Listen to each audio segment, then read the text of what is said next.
Alright, so before we dive into this week's matches, round 9, let's take a look at how we went in the previous week that was round 8. We went, again, 5 from 8.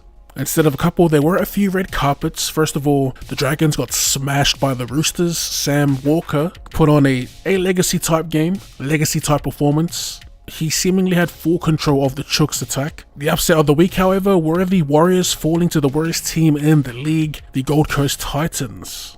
Now, of the 5 wins we predicted, we did predict try scorers for each of those 5 matches, and at 2 of those matches, we had perfect predictions. It should have been 3, the bloody Panthers fell off a cliff, and that's credit to the Cowboys for rallying in the second half. We had a couple firsts for the seasons that were ripe for the picking, and that's Cab Munster, Brittany Nikora, and the Master Lurker DCE looming in support. Round 9, we have a match between the Rabbitohs and the Panthers, this being hosted by the Rabbitohs at Accor Stadium. And as we look at changes, starting with the home side, we've got Tane Milne, as we all know, has been suspended for 2 weeks. So jumping onto that wing is Isaac Duitabo Thompson. There was word going around that he would be swapping sides with Jacob Gagai. As for the other changes, bit of a shuffle here to the front row with Tom Burgess coming off the pine and Davey Moale getting the starts. Something I didn't clock last week, I don't think, was Keon. Keon Kolomatangi is still playing in the front row, with Chi Cam starting at the back row. So South still dealing with a bit of dramas when it comes to their front row. As for the Panthers, one change, and that is Sunia Turuva jumping back onto the wing for Paul Alamotti, who falls out of the 17. And they welcome back Moses Leota for Liam Henry, who drops out of the 17 as well. As for my pick, going to keep it short and sweet with this one. I'm taking Penrith. I'm taking them by 13 plus, of course. And we're going to look to Cleary for our meat pie. Cleary to put on a masterclass, essentially. The opener to the Friday doubleheader, we have the Raiders taking on the Sea Eagles, this being played at 4 Pines Park. And as we take a look at the changes for the side, we'll start with the away side here with the Raiders. 3 youngsters, 3 up-and-comers have been dropped. Chevy Stewarts, James Schiller and Simi Sasangi, and it's for a trio of experience. Elliot Whitehead back for Simi Sasangi, Nick Kotrick will be back on the wing for James Schiller, and finally Albert Hopwate will be playing fullback. Now for the home side, the one change, so they'll be without Haumole Olakawatu, who will be gone for 2 matches. Jumping into the starting back row, they got Ethan Bullymore, a bit of impact on the bench, and Tofu Sipley. As for my pick, another seemingly straightforward pick. I will be taking Manly, but you never know with the Raiders. I thought the Raiders would put up a fight last week against the Sharks, especially at home, in what I think was like a milestone game for Ricky as well, but they got blown off the park. A bit of history between the two. The last time they did play, the Sea Eagles did blow them out. That was after a bit of an arm wrestle in the first half. I could kind of see the same thing happening in this match. With the Raiders, you just never know what kind of pack will show up, you know? But yeah, I'm leaning towards a Manly blowout. So yeah, we're going to take Manly 13 plus. I mean, at home, you have to. And for a try scorer, I'm trying to find a bit of value. We could go DCE back-to-back weeks. I want to actually go with Corey Waddell. I could see them putting a bit of pressure on KO Weeks. And in the prime time 8 PM spots, as always, we have the Broncos hosting the Roosters at Suncorp Stadium. A bit of a litmus test for the Chooks, who come up against genuine premiership threats, especially after dismantling the Dragons, who have been pretty decent this season as well. Not to mention a legacy performance from Sam Walker. This is my match of the round. Now, let's dig into the ins and outs. Starting with the home side, they welcome back a duo of Ezra Mam and Selwyn Cobbo back in their respective positions. So Cobbo's going to push Arthurs back out to the wing, and Oates drops out of the 17.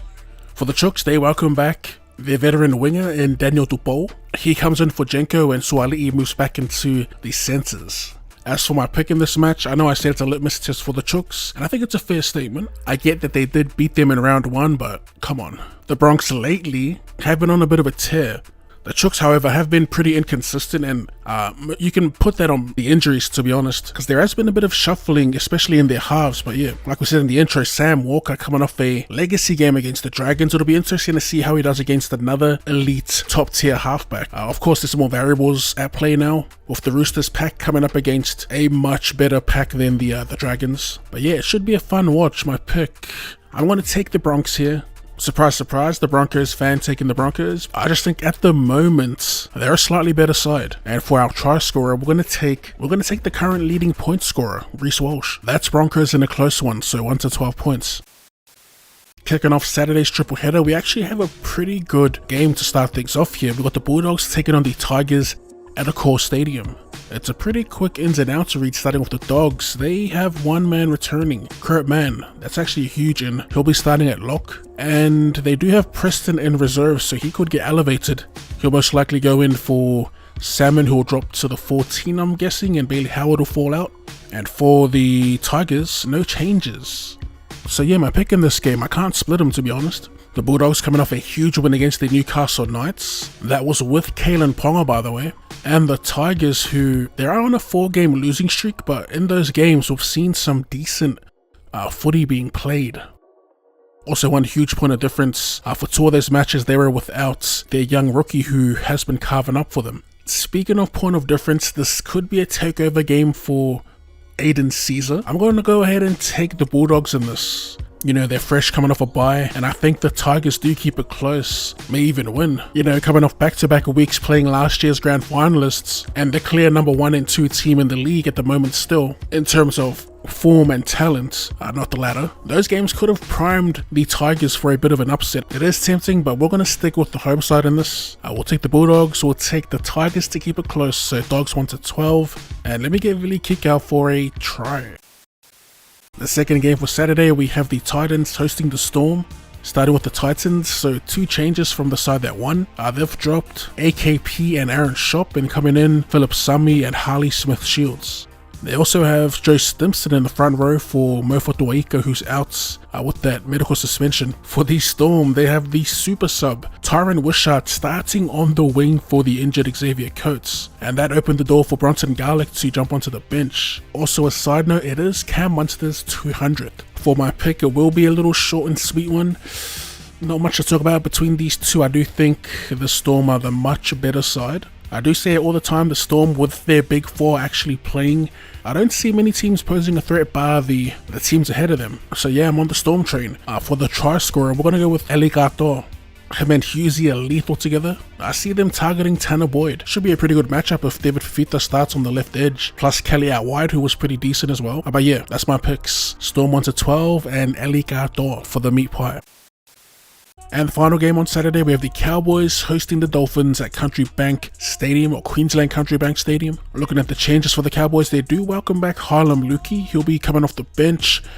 He's replacing Jake Granville, by the way. And for Tommy Chester, they've got Viliame Vailea making his debut. He had a few decent matches for the Warriors when he was with them. For the Dolphins, they got an Astro duo returning. They got Felix Kaufusi and Connolly Lemuelu. Kaufusi straight back into the 13, and Lemuelu coming off the bench. Dropping out Kenny Romich, who was injured, and Oren Keeley, who was 18th man. Now, looking at their short history, the Cowboys are up 2-1, and in the previous meeting, the latest, they blew them out back in March, 43 points to 18. The Finns still missing a few key players. I'm kind of leaning towards that type of scoreline for the Cowboys. I'm expecting a bit of a fast start out of both sides, who took their sweet time warming up last week. They both almost brought the game back from the depths, but it wasn't to be. But yeah, a depleted Dolphins we'll be staying away from. We got the Cowboys, we got them 13 plus, and for our meat pie, we got Val Holmes.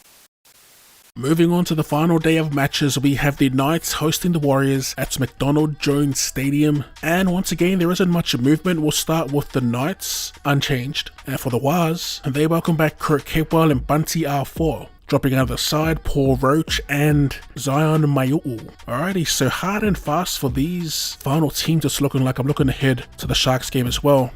Back to the game at hand, the Knights and the Warriors. It's a tricky one for the Warriors.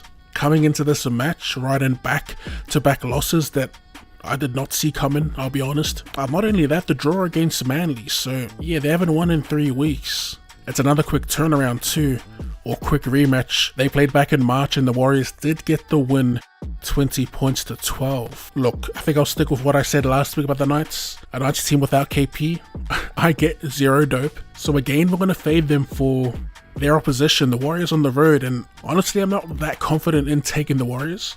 we will take them for another close win like they did back in March, so 1 to 12 points.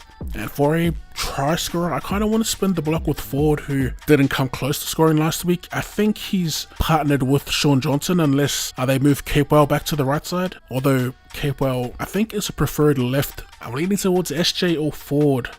You know what, we'll take Jacko. I'm pretty sure this will look super similar to our pick last week, but we got the Wires 1 to 12, we got Jackson Ford. Not too confident, it must be said, but we're locking it in. And in the final match of the round, we have the Flanagan Cup. A bit of drama behind this, the Sharkies hosting the St. George Dragons, this being played at PointsBet Stadium. In terms of ins and outs, for the Sharkies, they do welcome back Toby Rudolph. He joins the bench, that's the sole change. And for the Dragons, Lomax will be filling in for Moses Sualii, who is out with a Cat 1 head knock, medical suspension, whatever you want to call it. He'll be reuniting with Mikaele Ravalawa playing on the wing. As for my pick in this Shane Flanagan Cup, up until this point it's been all favourites. And to close out the week, it's looking like an actual box of favourites type of week, for my predictions at least. St. George do have some pretty juicy odds, as do the Tigers, who I think both have decent shots at winning. My pick in the end for this final match, I do have Cronulla, and I do have them 1 to 12 points. In their previous two matches, they blitzed them 52 to 16 and 40 to 8. Mind you, that wasn't the Shane Flanagan era. Going off their current form, they're probably due for a big bounce back. I mean, every time we hop off, they do seem to get up. But yeah, like I said, I'm on the Sharkies. We got 1 to 12 points, and we're going to keep it simple with our try scorer and take Ronaldo Mulitalo. And that about wraps up this week's tips and predictions. As always, if you have any tips and predictions of your own, let us know in the comment section down below. And if you enjoyed the video, be sure to hit that like button. Thanks for tuning in, and I'll see you later.